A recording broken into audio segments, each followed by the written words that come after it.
తుమ్మల పవన్ కుమార్ యువజన Congress state general secretary.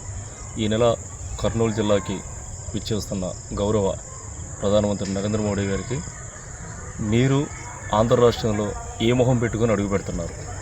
Tirupati సాక్షిగా 2014లో తిరుపతి సాక్షిగా 10 ఏళ్ళు కాదు ఆంధ్రాకి 15 ఏళ్ళు ప్రత్యేక హోదా ఇస్తానని చెప్పి అధికారంలోకి వచ్చిన తర్వాత ఇవాళకి పార్లమెంట్లో కానివ్వండి, రాజ్యసభలో కానివ్వండి ఆంధ్రప్రదేశ్కి ఇచ్చిన మాట మీద నిలబడలేదు. అలాగే అమరావతి శంకుస్థాపనకు వచ్చిన రోజున కూడా ఒక నోట్లో ఒక చెంబు నీళ్లు, ఒక చెంబు మట్టి తీసుకొచ్చి ఆంధ్ర వాళ్ళ నోట్లో కొట్టారు. ఇవాళ జిఎస్టీల రూపంలో తగ్గించామని చెప్పి సంబరాలు చేసుకోవడానికి ఏదో మేమేదో పెద్ద ఘనకార్యం చేసాము, పేద ప్రజలకు ఉపయోగపడే జిఎస్టీని తీసుకొచ్చాము. ఇది అంతా అవాస్తవాలు. గత 8 ఏళ్లుగా ప్రజల్ని మప్పిపెట్టి గబ్బర్ సింగ్ ట్యాక్స్ రూపంలో 55.45 లక్షల కోట్ల రూపాయలు జనాల దగ్గర నుంచి పిండి ఇవాళ వాళ్ళ అనుచరులైన అదానీ అంబానీ కంపెనీలకు దోచిపెట్టడానికి ఏదో పేద ప్రజలకి 100 రూపాయలు ఉన్నదాన్ని ఏదో నేను 2 రూపాయలకి ఇస్తున్నానని చెప్పుకోవడానికి తప్ప ఇందులో పేద ప్రజలకు ఉపయోగపడేదంటే ఏమి? నిజంగా కనుక మీరు జిఎస్టీ కానీ తగ్గించి ఉన్నట్టయితే కనుక గ్యాస్, డీజిల్, పెట్రోల్ని కూడా జిఎస్టీలో చేర్చండి.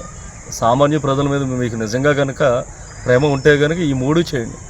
అలాంటిది భయంకరమైన విపత్తి సమయంలో కూడా, అంటే కరోనా మహమ్మారి లాంటి టైంలో కూడా మెడిసిన్ మీద కూడా మీరు ఎక్కడ జిఎస్టీని తగ్గించిన దాఖలు.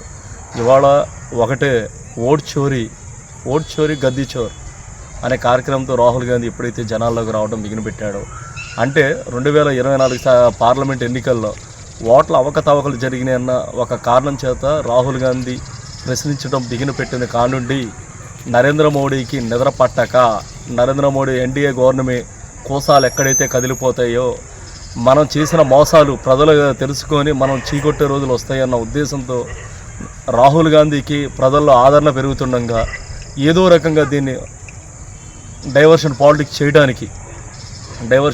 చేయడానికి జిఎస్టీని తగ్గించానని చెప్పి 4 సప్లాన్లు ఉన్నదాన్ని 2 సప్లాన్లకే తీసుకొచ్చాను. గతంలో కూడా రాహుల్ గాంధీ గారు చెప్తానున్నారు, మీరు జిఎస్టీలు పెట్టారు, దేనికి పెట్టారో తెలియదు, ఇవాళ దేనికి తీస్తారో కూడా తెలియదు. ఆయన చెప్పిందల్లా ముందు నుంచి ఒకటే, 5 స్లాబ్ ఉన్న జిఎస్టీని మాత్రమే పెట్టండి. అభివృద్ధి చెందిన అవుట్ ఆఫ్ కంట్రీలో ఉన్న వాటిలో కూడా 5% ఉన్న జిఎస్టీలు ఉన్నాయి. మన రాష్ట్రంలో మన దేశంలో ఎందుకని 4 సప్లాన్లు ఉన్న జిఎస్టీలు పెట్టారని కూడా ఆయన ముందు నుంచి దీని గురించి ఫైట్ చేస్తూనే ఉన్నాడు.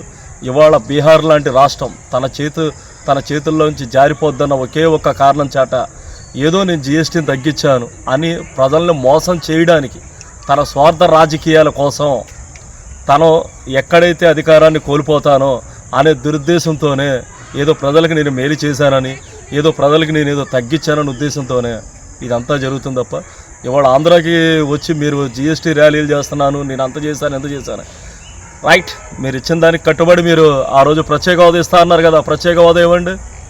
దుగ్గిరాజపట్నం పోర్టు, పోలవరం జాతీయ ప్రాజెక్టు అన్నారు, industrial corridor, Kadapa steel plant, వెనకబడిన రాయలసీమకి ప్రత్యేక ప్యాకేజీ, కేంద్రీయ విశ్వవిద్యాలయాలు అన్నారు. ఇలాంటిది ఏమీ లేదు.